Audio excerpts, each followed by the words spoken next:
Yeah. Thanks. God bless. Hello. Go on and invite everybody. I trust everybody had a wonderful weekend and a wonderful church service on yesterday, as we sure did. And Say rest. yeah, Did you rest? Are you refreshed? Good. We're refreshed too. yeah, we did. Yes, we got had rested. Saturday. Yeah, we got plenty of rest Saturday. Well, we got our rest from the R&R. We had an R&R and had some rest. Got a chance to get away. Yeah. Yeah. So we're just thankful to God that we're here and that you're here, and we are just who are we? I know who I am. No, You know who he is. Who am I? we are the Crosses, and my wife Evelyn, and I'm her husband Irvin. Yes, he is. And we're blessed to be ministers of the gospel, and we are from Liberty Temple Fred. God bless. International Network, where our chief apostle Clifford Turner and his lovely wife, they are the founder and chief and Overseers. Yes, our pastor is Apostle Shireen Lathan, and she's a wonderful woman of God. Yes. We just thank We're God honored. for all of the input that they put in our lives. Yes. Hey, God bless you guys. God bless you too. We are, Shakana. Yeah. We are so graced to be here, and we got wonderful topic. Matter of fact, we had a couple of topics going. We chose one. We felt that the God was leading us down this way. Yeah. So usually the topics, the way we come up with our topics, is we have talked with people. Yes. And sometimes we counsel with people, and these things are heavy on their mind. Yes, Lord. Yes. So it's really something that people, when you talk and counsel with people, they do share a lot of interesting points in their lives and hurdles that they're trying to get over. So yes, and we talk to you guys too. Some of you, we get some of our information, some of our topics from just talking to you guys too. And don't forget to hit us up on Facebook. Yes. Can we talk Yes.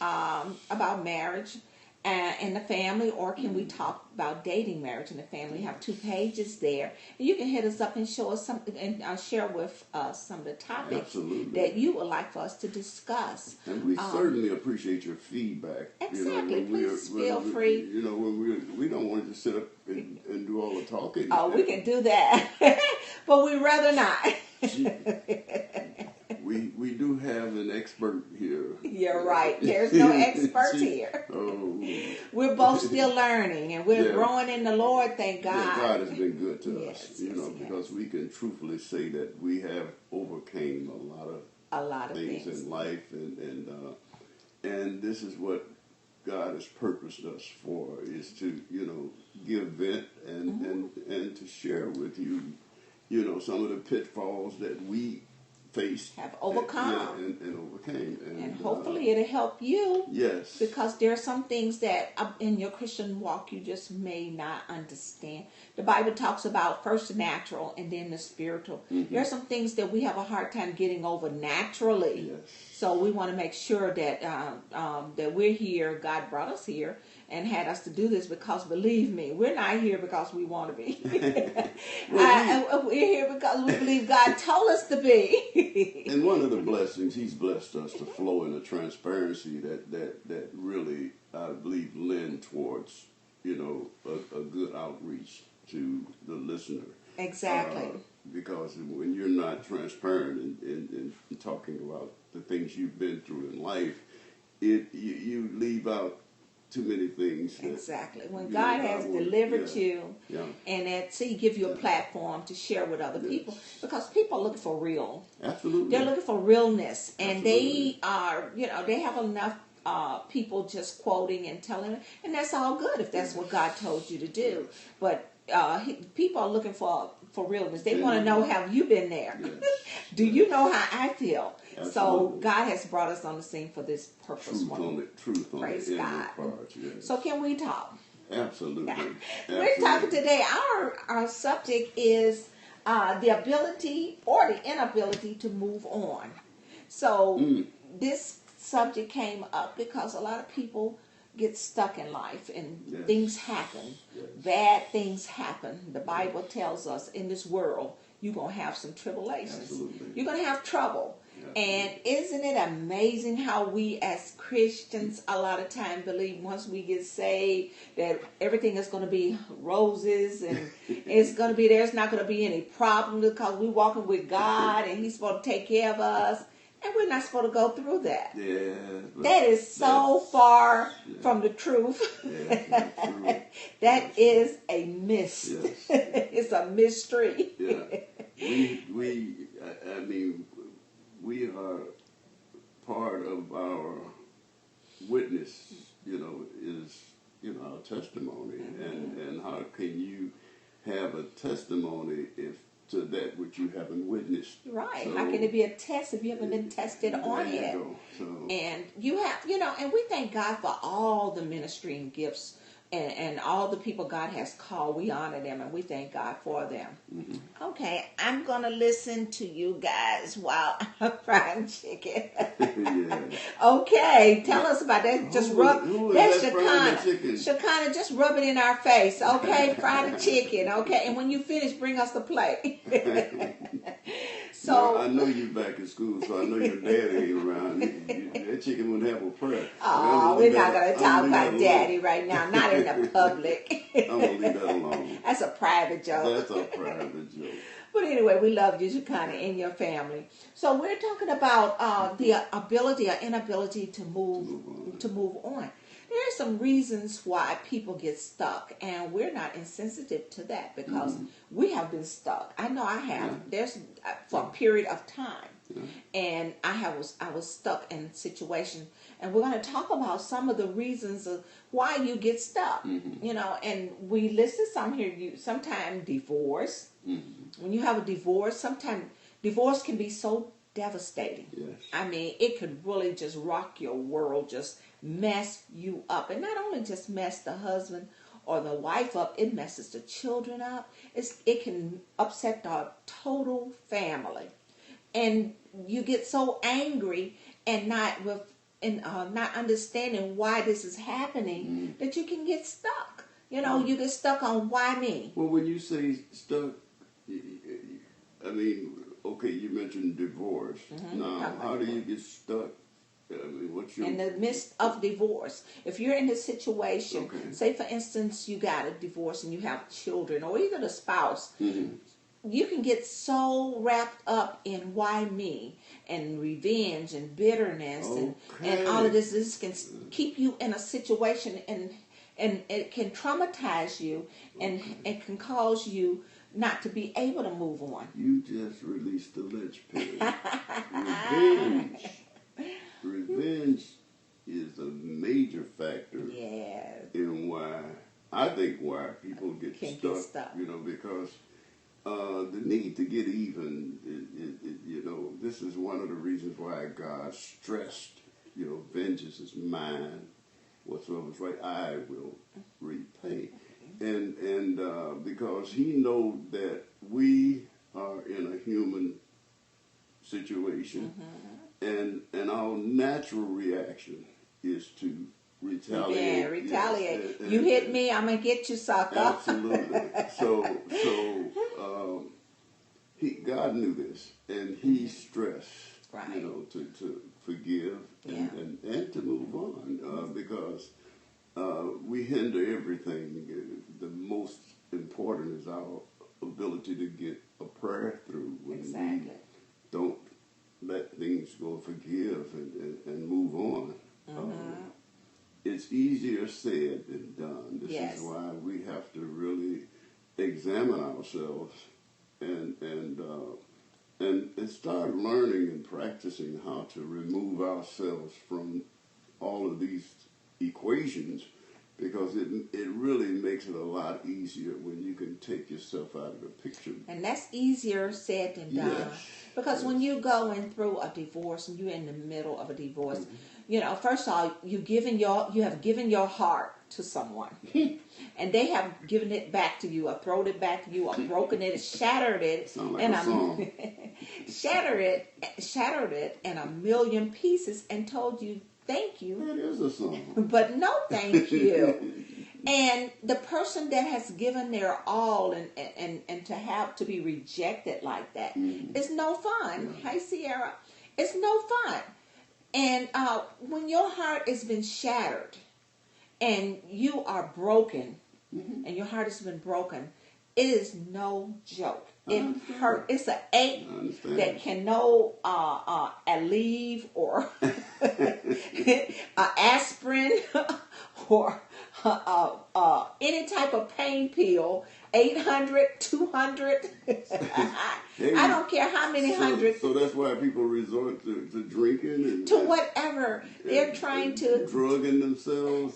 They're trying to dull that pain. It's a pain that you want to get away from it immediately. Well, see, one thing about it, the difficulty is hard enough without God. It's your really, life. it's really hard. And only God. And knowing the value of prayer, knowing the value of fasting, and seeking God. Yeah, and replacing all these things with Him. Yes, and because without Him, it's tough. It is. More often than not, we start leaning to our friends. My heart has been broken many times. Oh my goodness! Yeah. I know. I can imagine. Wow. I mean, and we're going to talk about that. How to kind of protect your heart from getting broken many times. And sometimes what happens is that our heart get broken is because we're supposed to trust people that we love, but we have to trust God to direct us to the people that we are supposed to love. Because if you give your heart to the wrong person, that person is guaranteed to break your heart because they don't have what's in them to be able to love you like you need to be loved. Exactly, and to be honest with you, God never intended for us to give our hearts to anyone but Him. There it is. And so this is why the vulnerabilities take place, because we're giving our heart. Our heart is out of place. Right. We're supposed to love, but you can love and not give your whole heart. Your heart is not supposed to be given to anyone but God, like my husband said. No doubt about it. So when you give your heart to someone, what are they supposed to do with it? What do you think? Now, who else's heart has been broken? Have anybody else besides Shekinah's heart has been broken? Thank you for being honest, Shekinah, because it's easier said than done. Well, the younger you are, the younger you are, the more you're apt to have this to happen, because you when you're young, you're looking for love, and you're vulnerable, and you're vulnerable, and you have to learn. Absolutely. We learn through trial and error. But see, this is. But it don't have to be like that. No. Because when God will show you, and He will lead you, even with friends, who to let in your life, and sometimes when you are a person that love easily and just love is just bubbling out, it's easy for people who prey on those type of people, and they'll prey on them, and they want something from you, have an objective of why they're in your life, and if you don't discern it by the Holy Ghost, why these people are here, that's what it takes. They're going to devour you. Yes. But it's very difficult when you don't have people in your life that know the Lord and know how to lead you to the Lord in those situations. It can be very devastating, to go through heartbreak without that kind of input, because when you allow your heart to be taken or you give it. Well, listen, Most of the time, they don't take it. We just give it. Yeah. We just give our heart. They don't take our heart. No. Nobody comes and take your heart. Give me your heart. I said, give it to me now. Well, and stick you up. No one comes and take your heart. We deliberately and give our heart away. Yes. Okay, and we have to be discerning, right, to give it to the right person. When you say we, you're talking about ladies. People. Ladies, right? and he's sitting here like he's never given his heart to anyone. Come on. I have a part of that heart, okay? So don't sit here and pretend like you haven't given that heart away. Don't play. Absolutely. And even before I came along, there are some few other ones that got a part of that heart. Men too, exactly. Thank you, Jessica. Thank you. I think one of the most dangerous things is when a woman steal a man's heart and then break it. That's some dangerous stuff. It's dangerous all around in this society. Exactly. But we're gonna move on because we can get caught right there. It's like, man, if you got a broken heart, you've had a broken heart. Hey, now you are on cue. You know exactly how to walk with the Lord because true to what my wife said, my heart was broken once. He said once. I have to be That's good. honest. He says once. How many times, ladies, guys, how many times have your heart been broken? I can't even count it. My heart. Before I knew better, I cannot even count it. Ladies, women usually give it away more. I wasn't even living all I was supposed to be. Where they at? I know. Yeah, women. Many times. I vowed that this would never happen 10 times. Wow. Man. At least you know how many times. I don't know how many times. I'm sorry for you. Yeah, but see, this is what we're talking about. When you give your heart away, and you say 10 times, and some say many, and I can't remember. Just think of how shattered that your heart is from all of these heartaches and all these breakers. I mean, now you are fragile and you're cracked, as they say, because your heart has been broken. And just think about a glass bottle. When you say crack, you talking about because to me, you get your heart broken that many times. It will crack you up. You got some wacky things going on in your head. It can really mess you up. Now, like I said, think about a vase, okay? And it could be a vase that you really like, or it's beautiful, and you drop it, and it cracks. Okay. Now, it might shatter in big pieces, but you keep dropping it. How many times can it be put back together? And we know, now we're talking about the heart. God can put it back and put it back perfectly. Yeah. But you have to be very careful to not keep letting that heart get cracked. Yeah. Because the more it cracks, the harder it is each time to get put back together. And this is why we have to depend on God to show us who to give up, who